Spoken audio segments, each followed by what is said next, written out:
Take a breath.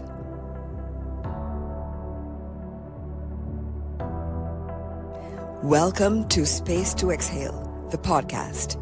Weekly inspiration for self-love and soft living.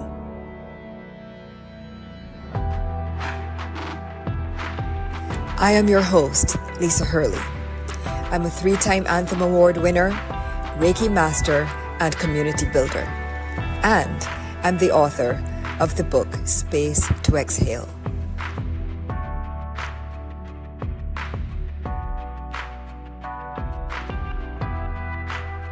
Through healing modalities like breathwork, affirmations, and meditations, I'll guide you on a life-changing journey to help you know yourself, love yourself, be yourself, and create much-needed space to exhale.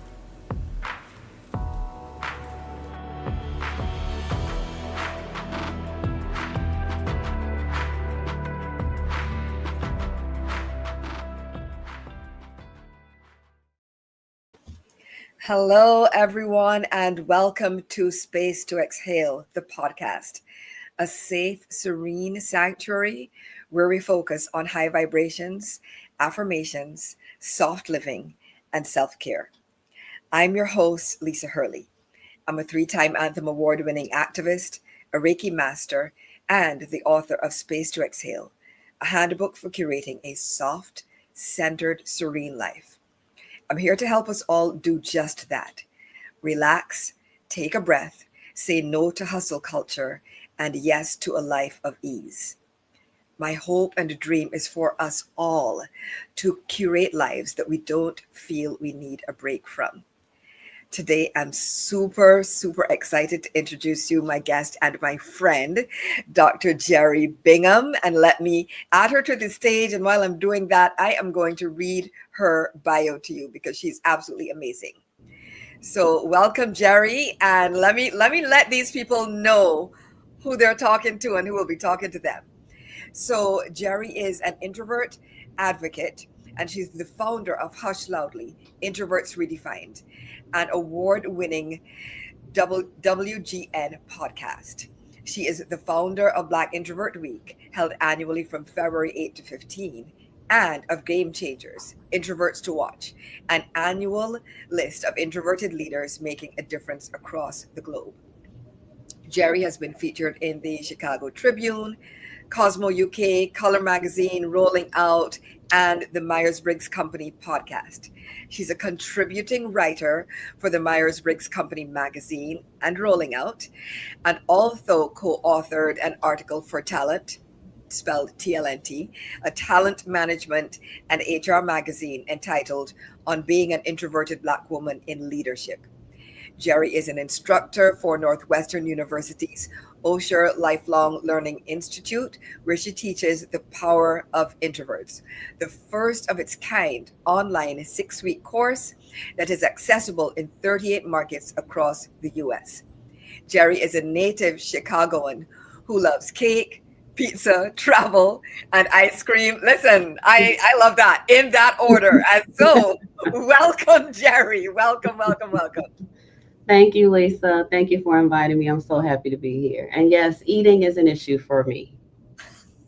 It doesn't sound like it's an issue. It sounds like you have it covered. Well, if I could eat that every day, I would. But you can't eat like that every day. But I enjoy my sweets and my snacks. Yes.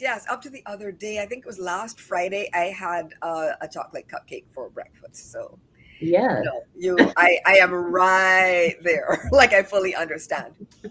So I know that you have listened to the podcast before, and so you know what's coming next. For those of you who are first-time listeners, the podcast is called Space to Exhale, and so that is exactly what we are going to do. We're going to start by taking a breath and exhaling together to get grounded. And so make yourself as comfortable as possible. If you wish, you can close your eyes, relax your forehead, relax your jaw. Just move your neck slightly from side to side. Relax that, relax your shoulders as well. And now we're going to inhale through our nose and exhale. One more time. Inhale and exhale. And once more. Inhale and exhale. And to get us grounded as well, you can, as you're coming back into the room, I'm going to share today's affirmation. I am guided to spaces, people, and companies that are safe and supportive of me. I am guided to spaces, people, and companies that are safe and supportive of me. I am guided to spaces, people, and companies that are safe and supportive of me. And so, Jeri and I are going to get into the episode now and just let that thought ground you, because today we are talking about introversion. And Jeri and I are clearly we two introverts. And Jeri, so I want to just start, like begin at the beginning. So introversion is often misunderstood by people, especially in this world that is so extroversion focused. So first, can you define what introversion is for our listeners? Yes, I will. But before I do, I want to go back to your affirmation. Mm, Let us not forget our intuition. And that help can also help guide us to the right yes, people, the right companies, the right everything. So let's not forget that we have that, and it is a tool within all of us if we are yes, quiet enough to listen to it. Sometimes we can't hear it, but we need to settle down and be quiet and listen to it. Introversion is most easily defined, I believe, as the way we gain or drain energy. mhm, For most introverts, we gain energy in solitude, building the environment around us that stimulates us in the way we need to be stimulated and the way we need to recharge, whether that is quiet or whether that is your favorite song, whether that is sitting on your balcony, that space that you create just to be alone in your thoughts. Um, we need that throughout the day. And our extroverted friends don't need it as much. And the way we drain energy is typically various interactions are draining to us. And that interaction could be a meeting with 20 people, a dinner with 20 people. Um, correct. it is something that all of the stimulation, all of the talking, it could be the lights, the noise, the sound, all of these things, because we are more sensitive neurologically, they impact us differently than those who are less sensitive. There's research about our neural pathways that when we intake information, the way we process it, we have more of the transmitters that are highly stimulated. So we're more sensitive to what we intake. Where music may feel louder to us, or the cars outside, or the motorcycles, or things like that, we intake that stimulation differently than our extroverted brothers and sisters who are less sensitive to it. So I need for introverts to be mindful of that and recognize that you may need a little different space for yourself. So that is the biggest thing, is how we gain energy, how we drain energy in this world that celebrates and rewards the most extroverted and the most loud. Yes, yes. Thank you so much for that. And I definitely relate to it. Almost feels like if we are the good Wi-Fi that picks up everything. Yeah. It's that's how it feels. It feels almost like being a receiver or an antenna, and everything is picked up, everything is amplified and magnified. So it definitely often feels like a multi-sensory onslaught, just walking through the world. Yes, and many introverts may be a little empathetic, maybe empaths. Hmm. And for those of us who are, or who know we are, we may also take on the feelings and the sentiments of people that are near us. and we have to recognize how to turn that off. And I think we may talk about boundaries at some point. That's why you need your boundaries. You need to recognize if you're feeling sick or feeling angry or feeling a weird way around this person, it may be their energy is just Yeah. not complimentary to you, and you may be absorbing it in some kind of way that's bad for you. So you need to make decisions about how to make a separation and set a boundary to Mm. protect yourself and protect your energy. Very, very good point. I mean, we're gonna get to boundaries. We're definitely gonna get there. But first, so now that everyone knows, has a better idea of what introversion is, what are some of the most damaging myths? There are a lot of, I think, harmful myths about introverts, especially in the workplace. But what are some of the myths that you in your work are actively trying to dismantle? I think the biggest is that we lack. We are less than. We don't have what it takes. We are not equal to our brothers and sisters who are extroverts, and that is a huge myth. It's a stigma that I found out in my research stems back to Sigmund Freud. Um, Everyone is very familiar with Sigmund Freud, and he had a collaboration with Alfred Adler and Carl Jung, who is behind Myers Briggs. And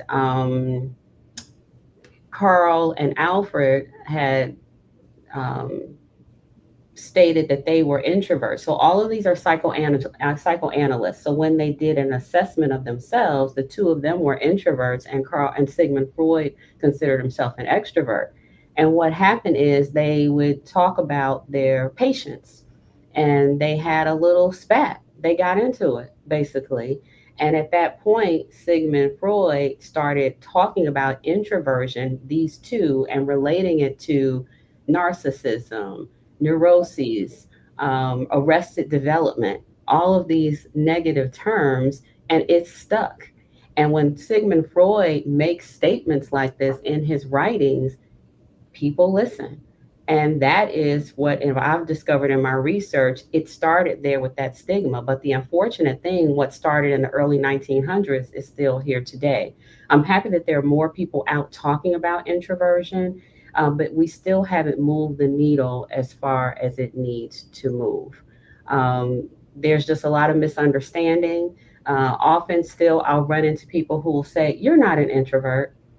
And my response is always the same. I'm totally an introvert. And number two, what's your definition of an introvert? And when I ask that, they say, oh, you don't like people, you're a hermit, you don't leave the house, you can't speak publicly. I just saw you speak. So you're not an introvert. And so then that gives me the time and space to educate and inform them.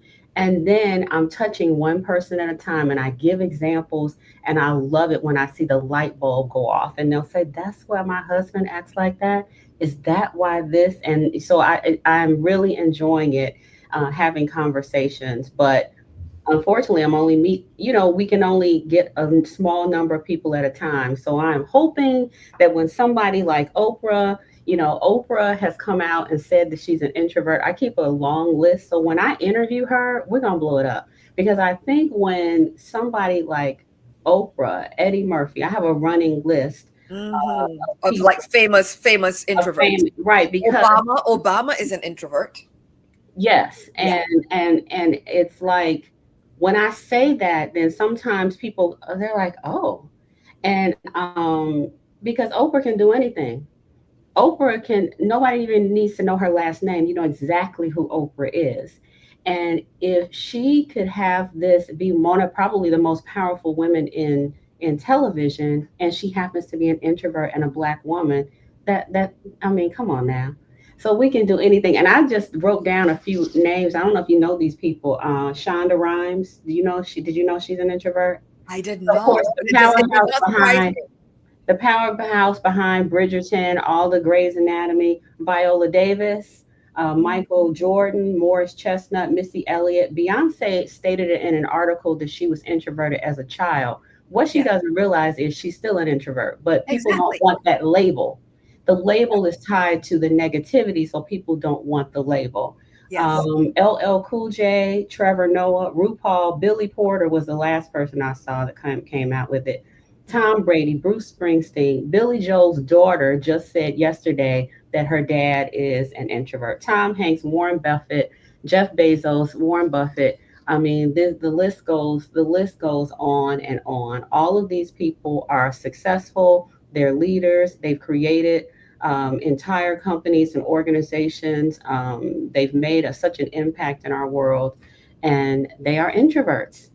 So once I get one of them on my podcast and blow it up, maybe that will sort of help push the needle a little further across. I don't know. Right. I think it will. And you, but you also haven't you also connected with Susan Cain, who in our world, Yeah, in the world of introverts, she is one of, I would say, one of the queen mothers, right? she I would is. say She's the fairy godmother of fairy godmother. introversion, and she kicked the door down with her book "Quiet," the power of introverts in a world that can't stop talking, and that was back in 2012, and it was life changing for me because I had not heard anyone talk about it in that way, provide research, and it was just very empowering to me because all of the things that I thought were wrong with me based on society standards were all the things that are right with me. And I keep talking about this. What you believe is your deficit is not your deficit, it's probably your asset. But you've been trained to believe that it is not. And so you're quiet, and anything that's different about you, that's unique about you, that people are looking at you kind of side eye, like, well, why don't she talk? Why don't she want to come? That is probably the coolest thing about you, but Yes. you haven't realized it yet. Yes, I agree. And oh my gosh, so many. I have so many thoughts about what you just shared, including that. So, for example, I just wrote a book. Right now, this is not to say that extroverts can't write books. Extroverts cannot have. Right. I'm just saying for me Sure. and my process, my introversion is what helped me to be able to write. Write the book that I did in the way that I did it.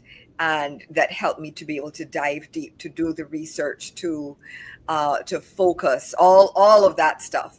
And the quiet is what gave me space, me and the ideas and the thoughts and the inspiration, space to germinate and fully develop. That's number one. Number two is that I understand. Of course, nobody's on Beyonce's level, but I do understand about uh, being someone in the performing arts and also being an introvert.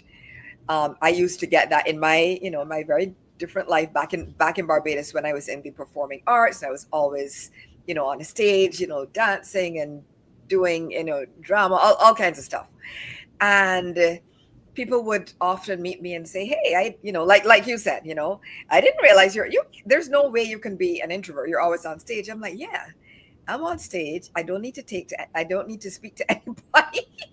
Right? That's number one. I know what I need to do. I show up, I do it. I don't need to actually speak to anybody. And as soon as I am done, phew, I'm like in the car back home, Yeah. costume off, reading a book. Yeah. Like I'm not the one. I know I don't want to go afterwards and party. I don't want to go out and hang out. I want to go straight back home and relax. And so I understand, how people can quote unquote appear to be extroverted while being introverted. And so there does need to be more understanding about what you said at the beginning. It's really about how you get how we as introverts get our energy and our need also for how we recover from being out in the world and socializing. Yes, and I want to add to that how the experts say that there's no one that's 100% introverted and 100% extroverted, and that we all are on the spectrum. And we go back and forth and use it however we choose. So you may be more extroverted on stage. We both may be more extroverted right here. We might be more extroverted at work, but our preference and who we are is that introverted side that we lean into when we get off stage, get in our car, and take our butts home to sit on the couch. Yeah. And as long as you understand that, then I feel like you're winning. I think that's very empowering. And another thing is when RuPaul came out and said that he was an introvert, he talked about the his name is Paul, but he was saying in RuPaul is that's his job, that's his passion, that's his love, that's his thing. Same thing here. We can sit up here and probably talk about introversion all day long. Yes. And but outside of that, we may appear to be different. And then, of course, we're different with different people. So when you're with your people, you can talk all day, all night. But when you're not, when you're with a group of strangers, nothing against strangers, you may just be a little less animated and a little less into the conversations that they are having. And of course, it depends on the conversation because we don't like small talk. We like to talk about things that matter, and you Yeah.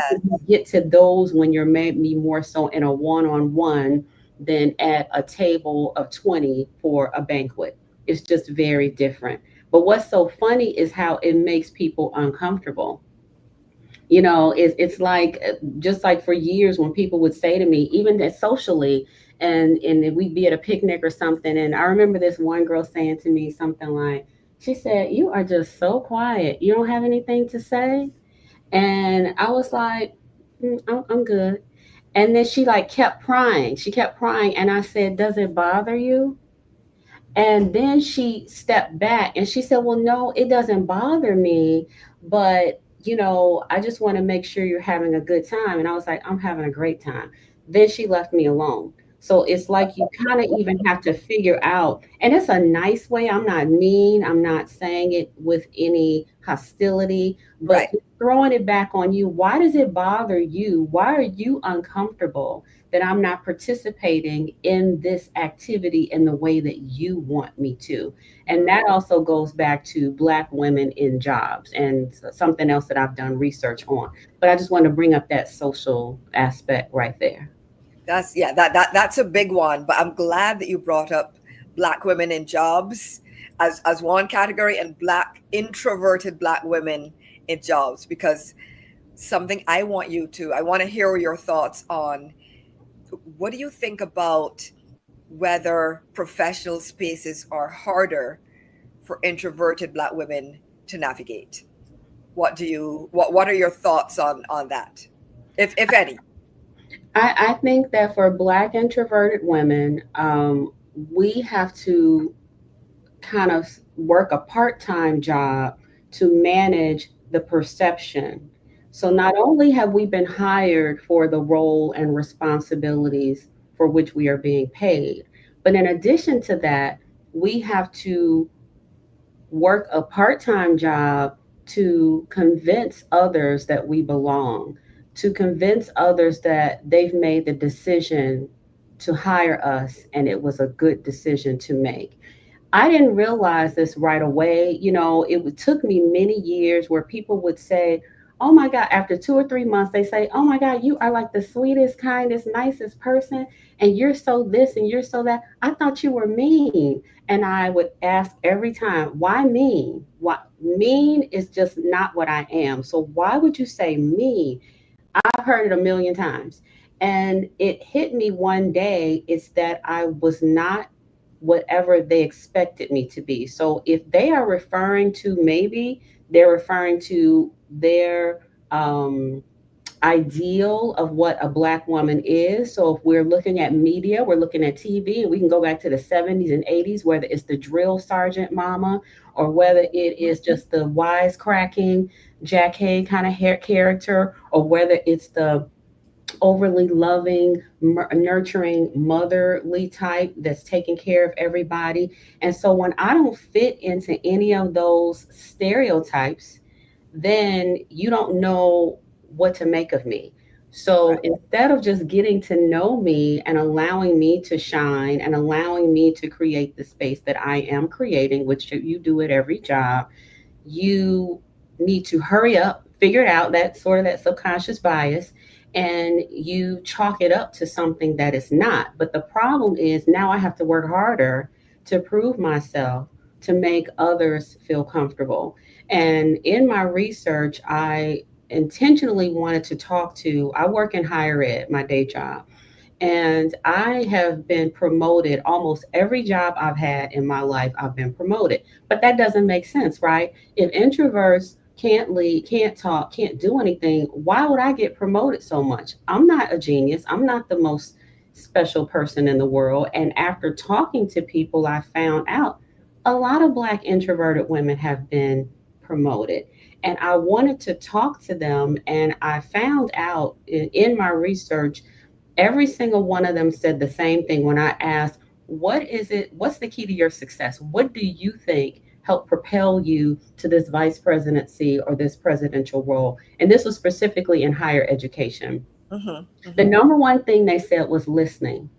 People undervalue listening. If you're listening and truly listening to understand, you're you are able to take a step back and really understand what's going on. And what you need to do is take that information to the person who needs to hear it. So I'm sitting back observing. That was the second thing. It was listening was number one, observing was number two. The next thing was it was thoughtfulness. It was also empathy. I love And if you are listening, you are seeing what's being said, what's not being said. You're looking at social cues. You're looking at how people are looking at each other and giving each other the side eye when they walk in, when they leave. You're looking at who's huddling. Did that conversation really go well? Probably not, because I'm observing and looking what everybody else is doing while the person who's speaking has no clue. They may be listening to themselves speak and like, oh, this is the bomb. I'm all that. And I'm sitting there like, no, no, no, you were not. And what I learned was you find your space in the one-on-ones. The one-on-ones are the most powerful thing to me as a Black introverted woman in leadership. That's where you excel. And for many of us, for people like me, who it may take a minute to process. So I may be in a conference room or boardroom or whatever, and you ask me a question, I can answer it, but I will probably have 10 more additional responses to it the next day because that's the way my brain works. It processes differently. So I'm going to answer it and I'll have more later. That's why the important an agenda and things like that are helpful to introverts. But um, all of these things enable us to succeed, but we all always still have that sort of weight of it. um, proving and overproving who we are while also sort of disproving, making sure that we don't show up in this other way. So I think it's very challenging, and I think that Black women are so phenomenal because we're able to manage, many of us are able to manage that and still rise to the top. And for those who are not interested in corporate culture or working for an organization, I give props to those who step out and do their own thing, and use their talents to create a brand or create something so they still get what they need in terms of their own comfort and support. And then they still are able to make the money that they need to make to live the quality of life they need to live. I'm sorry, I'm all over the place, Lisa. No, not at all, not at all. You are right on target. And actually, um, because here's the thing: is that the experience of being a Black introverted mid to senior career woman. There's so many nuances in there and so many different experiences. And so you're I see it as you're addressing all the nuances because there are so many. We are not a monolith, and there are so many different things that we have to sort of account for, Hmm. deal with. There's pressure to essentially change our personality for a lot of us, right? Hmm. And so, actually, for those of you who are new here, who have been listening and watching and so on for a while, you know what's coming next, which is that every episode I read a small excerpt from Space to Exhale. And so I asked Jeri, hey, what excerpt? What would you like me to read? And unsurprisingly, she chose an excerpt from chapter 7, which is Working While Black, where I talk about the working while Black effect. We talk about microaggressions and all sorts of stuff. But I also write about the broken rung, the glass cliff, and the pet to threat phenomenon. And so I'm going to read an excerpt around those. And as I'm reading, just add the layer of all of this, plus she's introverted, plus the person is introverted. So yeah, just I'm gonna read it. Tell me what you think when we come back. And so here goes. The broken rug and the glass cliff. I remember reading an article once about Nike CEO Elliot Hill having worked his way from being an intern all the way up to the C-suite. It's a wonderful accomplishment, of course, but one that many Black and brown people, and Black women in particular, don't get to experience. The reason? The broken rung.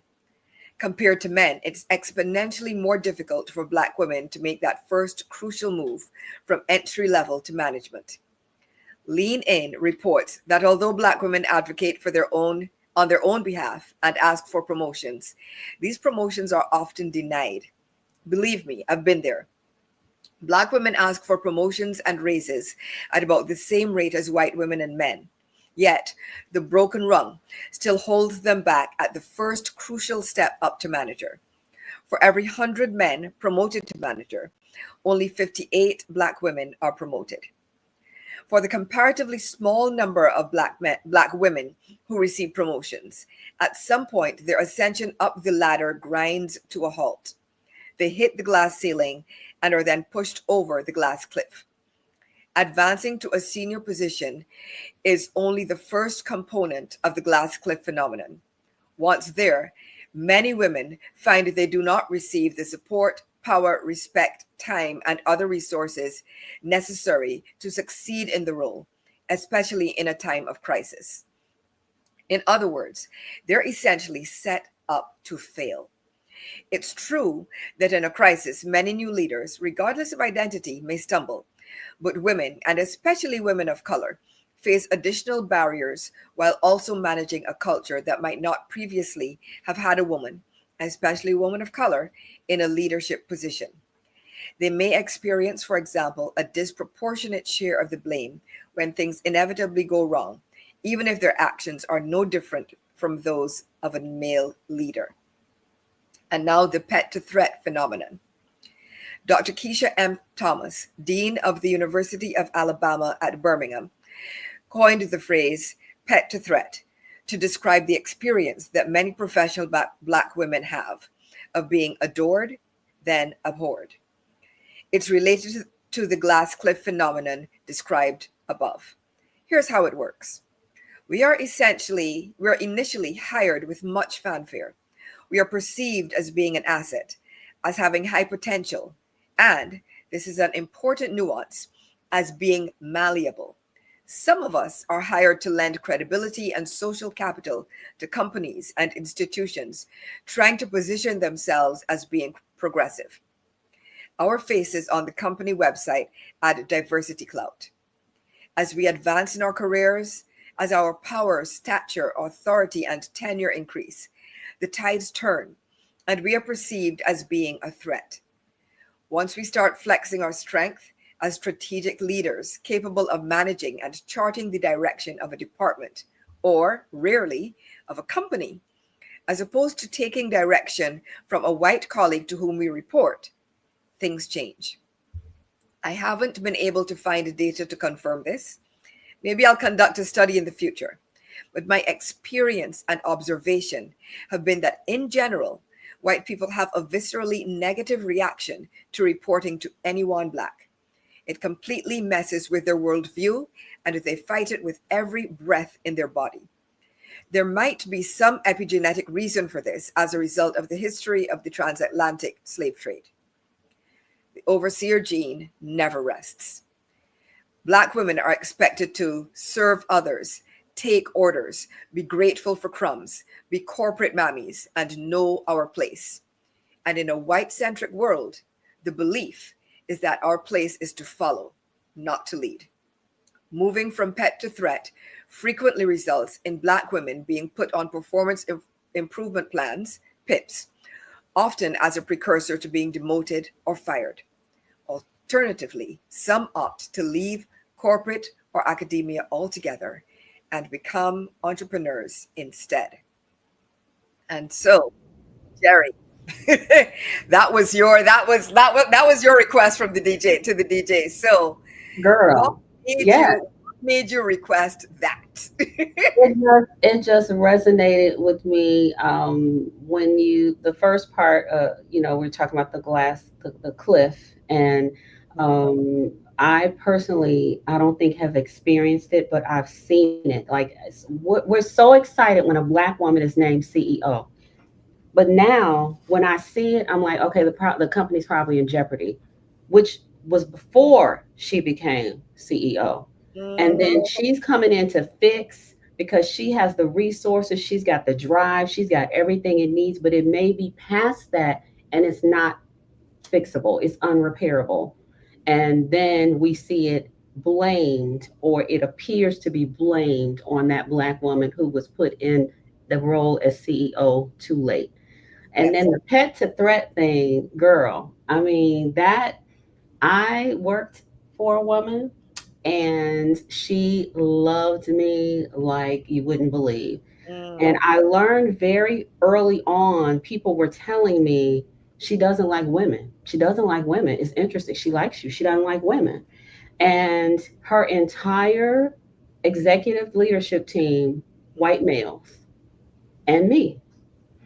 And I figured it out because I wasn't a threat. I was not, there's nothing intimidating about me. I am there to work my ass off. I'm going to give the best. I'm good at what I do and marketing this brand and communicating. And I have contacts and resources to make it all happen. And so she got a lot out of me. And I enjoyed working there until I didn't. And there was my colleague who said to me, it was about my podcast. When I was working on my podcast, she said to me, my colleague, I wonder how she's going to act when this podcast launches. I'm like, what? She said, I think you should tell her. This is just my 2 cents. Kind of let her know it's happening. And I was like, all right, I don't see why she would care. My podcast launched on November 11th, 2019. By Thanksgiving, she was an asshole. She was the biggest ass to me. It Oh. was within a couple of weeks.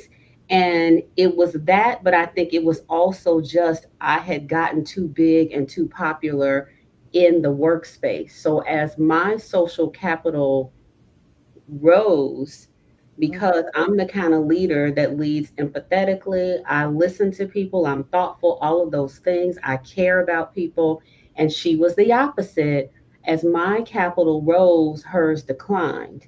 And I Right. think it was very obvious that people would come to me with their issues, then I would bring it to the meetings. And maybe there was some embarrassment, there was some. So it was a perfect sort of storm of Mhm. all of these things happening at the same time of the launch of my podcast.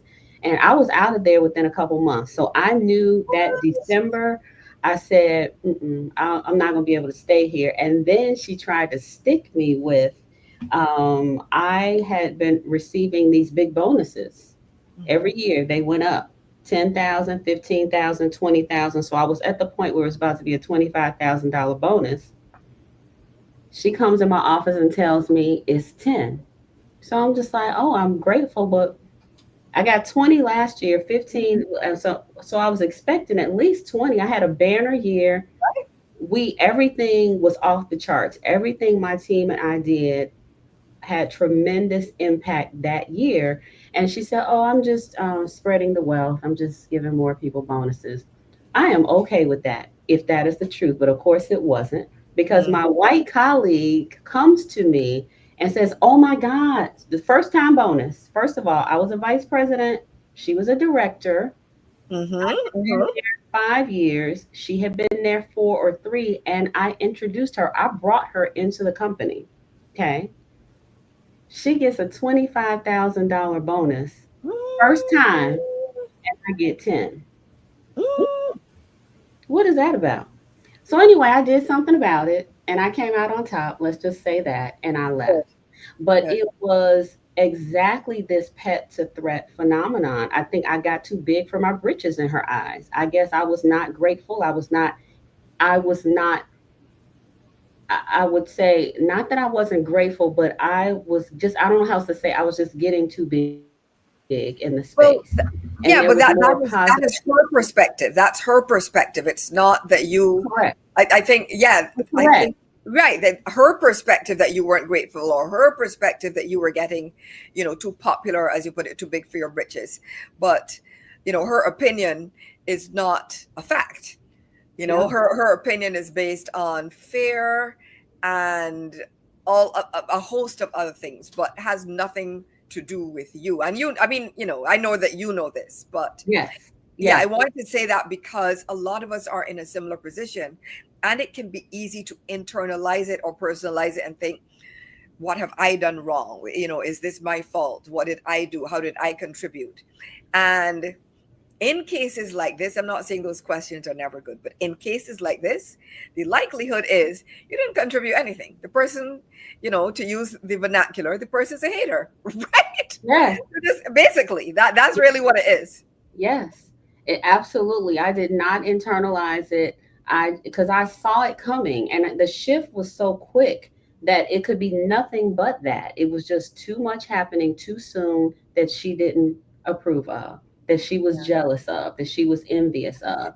And that's it. even little things like I went to Miraval, amazing spa resort, Mhm. wellness, and I came back and everybody was like, "You look different." I said, "I had the most life changing experience I can't even explain." You know, her ass went to Miraval after. So Are it's you serious? almost like it's weird. And she was like, "It wasn't all that. It wasn't all, and yeah.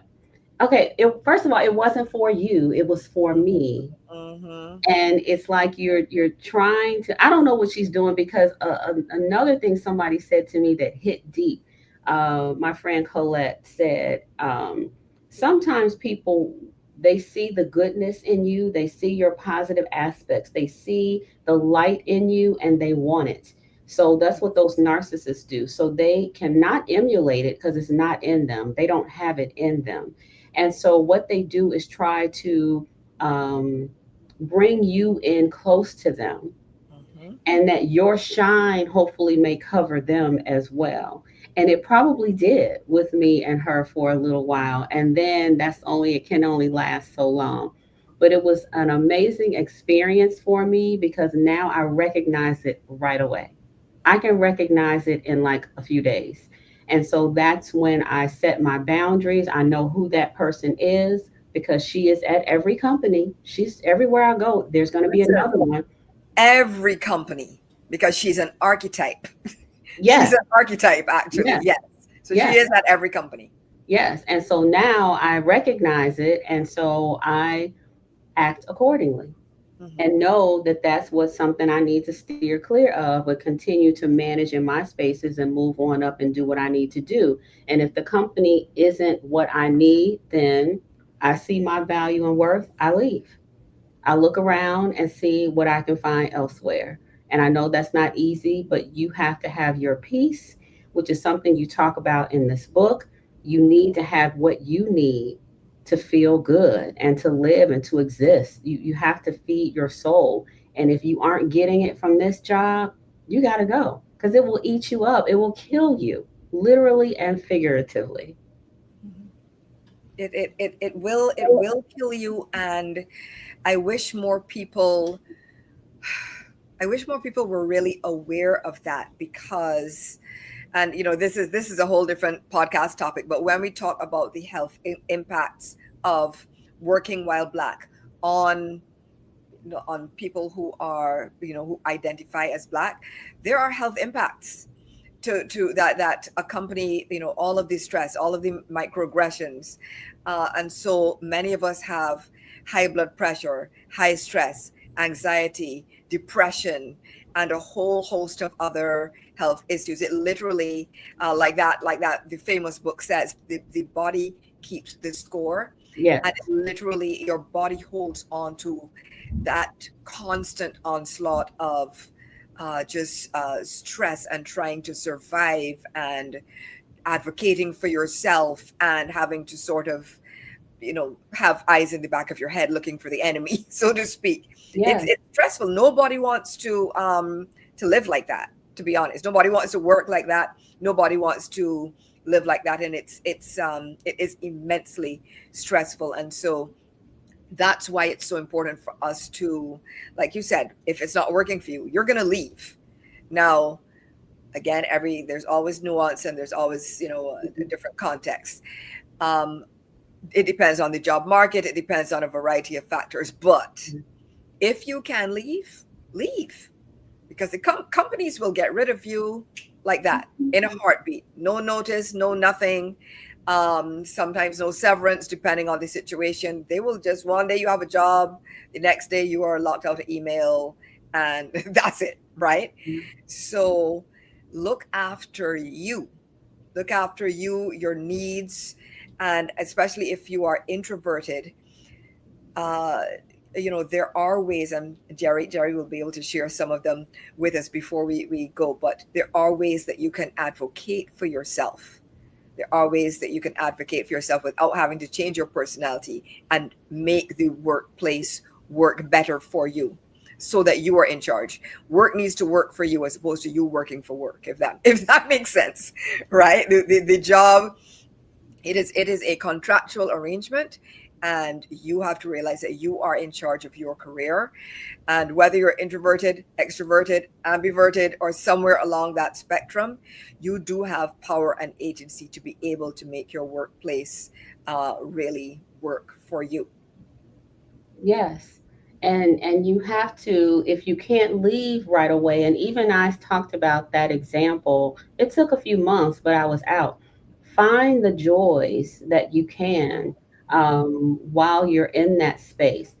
Imagine talking about the body keeps score with the book, which is so amazing. Okay, so you get up at 6 a.m. and you're already stressed. There's a heaviness, there's a weight thinking about all of this I got to deal with when I get to work. Then you work all day, you probably don't take lunch, you're just sitting at your desk working, and then you get home at 6 or 7. So 12 hours of your day have been spent that is they can't even begin to pay for, of what Mhm. it has taken from your soul and from your spirit. And then you have to decompress and let that go, and then deal with your family or whatever, and still try to find time for yourself, and then go to sleep. And then if you can sleep, and then you If you got to can get sleep, up, and then you got to because get. insomnia is another one of those health impacts as well. Yeah. Yes. And then you have to get up and do it all over again. It's a bad situation for people, and I pray for you, and I want you to know that there is better, because I've talked to friends who think they're stuck. And I think we're conditioned to think that no one will hire me. I'm not you. I can't do this. I don't have that. No, I need you to look, make it a part of your day to look every day. That may even feel good to you. You may even feel inspired and motivated because you're rewriting something, you're journaling, you're looking for jobs, you're talking to people. Never underestimate the power of the one-on-one. Start reaching out to people and say, I'm looking for something. Have you heard of anything? A lot of times we introverts don't do that, and we need to use our relationships. Like we talked about Kevin Hart saying to Issa, Right. about that. And he's like, no, ask. And he meant that. Yeah. Ask. What do you Ask, want? Ask. ask everybody. Ask everybody. That is something actually I learned because I'm an introvert clearly, and let me tell you, writing this book, this was something else in multiple ways, right? And so I'm writing the book, and you think that the work is to write the book. Clearly, that is part of it. But a lot of the work is about the marketing and the promotion and the outreach. When my publisher reached out and said, "Hey, you need to get people to write blurbs for you," I was like, first of all, nobody told me this. And again, I need preparation. This was not on the book writing agenda. So I immediately freaked out. So the publisher said, Wiley said, "Yeah, you need to get people to write blurbs for you." And my immediate thought was, I don't know anybody. Who am I going to get? I immediately started spiraling. And you know And everybody. Well, I don't know. I don't know everybody, but I know a lot of people. I literally I started thinking, okay, wait, Lisa. You actually have a community. There are people who know you, who you know, who love you, whom you love, who appreciate and there's mutual appreciation and respect. And so start there, right? But it was not easy. It was not easy. Like asking for blurbs. And now I'm in the, hey, can you guys review my book? Right now I'm in that phase, right? And it does not it's not the most comfortable thing, but Yeah. it is doable. And I'm here to tell all of you introverts, like, it is doable, it is survivable. You can ask somebody, and honestly, most of the asks, I would say, over this journey of writing the book, I would say I'm at a 95 to 97% yes, versus if I've asked 100 things, I've received 97, 95 to 97 yeses. And that is amazing, because people actually, for the most part, want to help you. So even though you feel like you are going, like you feel like you might not survive sending that email or asking that question, do what Jeri advises. Reach out one-on-one and just ask, because all they can say is no. If they say no, then you're no worse off, but they might say yes. Yes. They might say yes, and usually they will. Yes, and lean into your strengths. So, Hmm. one of the strengths of introverts is our ability to communicate very well and authentically in writing. So, Yes. send me the most beautiful email about why you need me and why it's important and who you want to reach and how I can help you make an impact. I'm in. And how about all the people that are always asking you for something? I just had to cut somebody off this week because I had to look at our text communication. Hmm. Every time she texts me, she wants something and I come through. It's always, do you have this? Do you know a videographer? Do you know this? I always know somebody, so I send them. I always do it. And then that is the person that probably when I ask for something would not have time, would ignore me. And so the people that are always asking and expecting and they get. So we learn from people like that too, because Yes.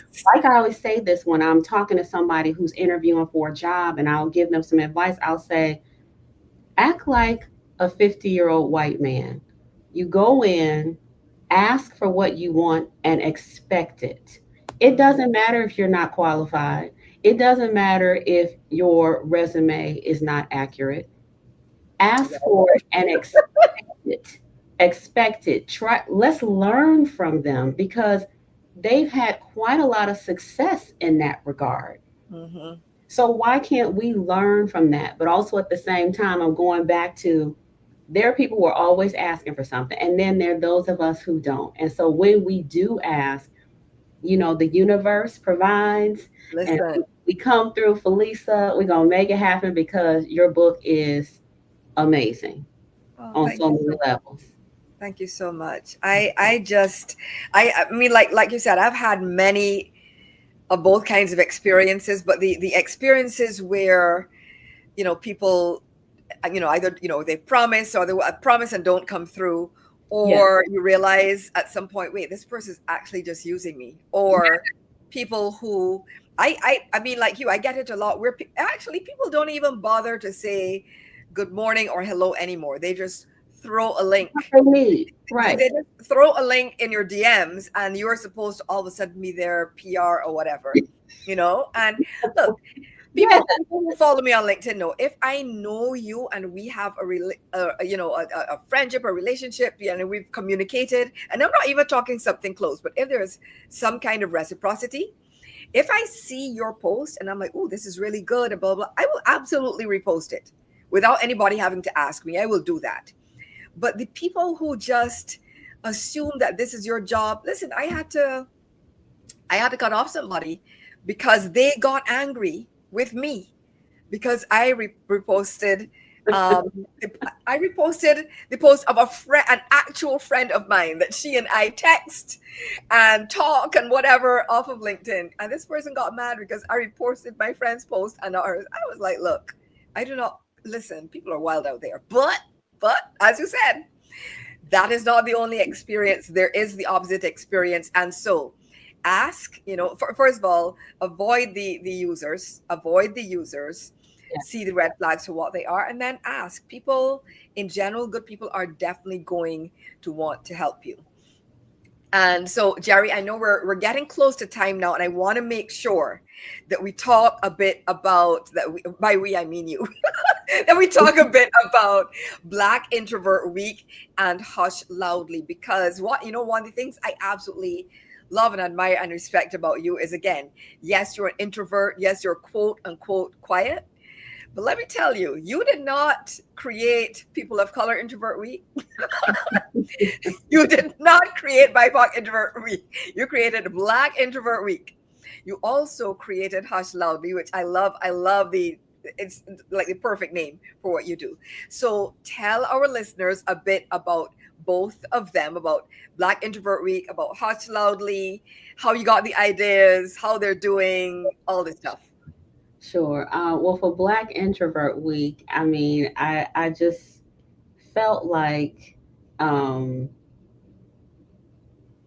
it was time for me to shine a light on this group of people, because for many of us, we don't toot our own horns, Lisa. And it may be hard for us to come out and promote what we're doing and be a part of this community. And so I thought, let me create this stage. And it started out with just that, where I would have every day. So the Black artists, please post on this day. The Black introverted um, foodie types post on this day. And it has evolved now where it is usually some sort of educational thing. Like, you've been on one of my panels, Black Women Are Not a Monolith. It's something like that, but it's all to empower, is to see you, let you know I see you, and to feel empowered. And that is the Chicago Tribune story. It's kind of like, when I put this together, I didn't care if it was just me and three people. I didn't care.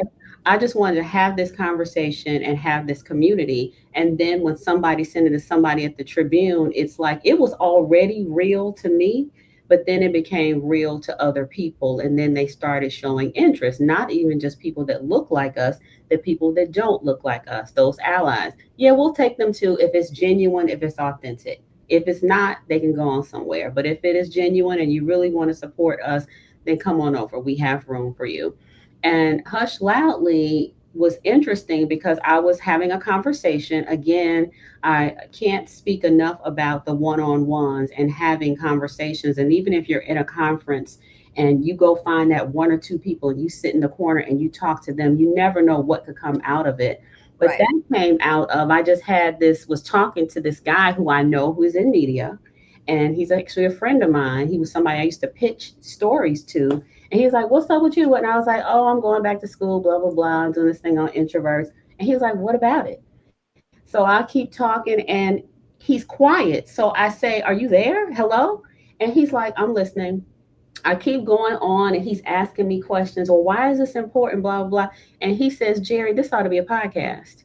And I said, "Boy, ain't nobody trying to hear that. That is not going to be, nobody's interested in that." He said, "I disagree." And he, who is an ally, took my idea, took his idea, our idea to the radio station. And that is where it was born. Wow. So it's, I am grateful for that, grateful for him, grateful for the universe and all of that. But it started from a relationship. It started from a conversation. And that's what we introverts definitely need to lean into. And I want to say also, there's nothing wrong with being quiet. There's mystery in that. People think there's power in that. There's influence in that. If you're never talking and all of a sudden you say something, everybody's listening like, what? And so there's something mystical and mysterious about that. Use that to your advantage, introverts and Black introverts. Oh, that is amazing. Amazing. So thank you. And so before we wrap up, one of the themes of this podcast is about creating space to exhale in your life. So what does that space look and feel like for you? And how can other quiet or introverted Black women begin to cultivate space to exhale for themselves? For me, it's travel. Travel is my thing, and I can't travel every day. But going to a new city, I don't care what city it is. It can be Lincoln, Nebraska. I had the best time in Lincoln, Nebraska, seeing different people, different places, trying different um, foods, cuisines, just seeing how people live is just does something to me. And I always come back feeling empowered and motivated and feeling inspired that I can do more, that I can be more. And so that is the one thing. And then also, if you can't travel, there are ways to have a mind adventure. I feel like I am um, I'm random and my mind is all over the place, and I embrace it. You know how people will say, I need to stop daydreaming? I don't. Let it come. Mhm. Sit still and see where your mind goes. Just this weekend I had three amazing ideas that I'm going to jump into. They're just it's just why not? Now, only problem with me is, will I have the guts to go on and do it? Or will I sit there and think about it? That is one of the things that I have. While the extroverts are going to jump, they have an idea, they're going to do it. And whether it fails or not, they're going to do it. For me, I'll have a great idea. I'll sit, I'll try to perfect it, try to keep thinking about it. And then it just dies. Analysis paralysis. Yes, and because we overthink. Sometimes we overthink. And now I've lost my train of thought. Oh, No, being that's outside. I think even if you had to step out on your balcony, okay. Hmm. if you can In create Panama, in Panama. in Panama, but I'm talking about my balcony at home in Chicago. Right, right, right. The nature, just being out, or taking a walk. I don't know, it's so many things you have to figure out. Just like my car is a different. I love being in my car, and I think it's because I can completely control the cabin, so to speak. So I can control how hot or cold, because it's always cold at work. So Mhm. I can create it however I want. I can listen to the music, the podcast, the book, whatever I want, and then I'm on my way. And I just like being on roads. So I don't know if that's an introvert thing. I'm not even talking about going to work. I'm not talking about driving to a different state. Right. I love driving, but I Just think driving. get something out of it. I think my mind is just I don't know, just things come to me, and it's because I'm concentrating, but I'm not, and I'm alone. Yes.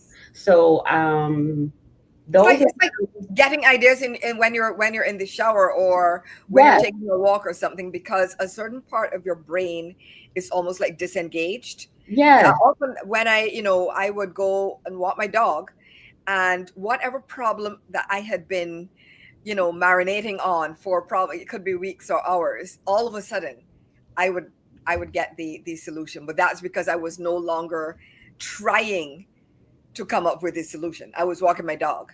So maybe you're driving and then one, that part of your brain is like free.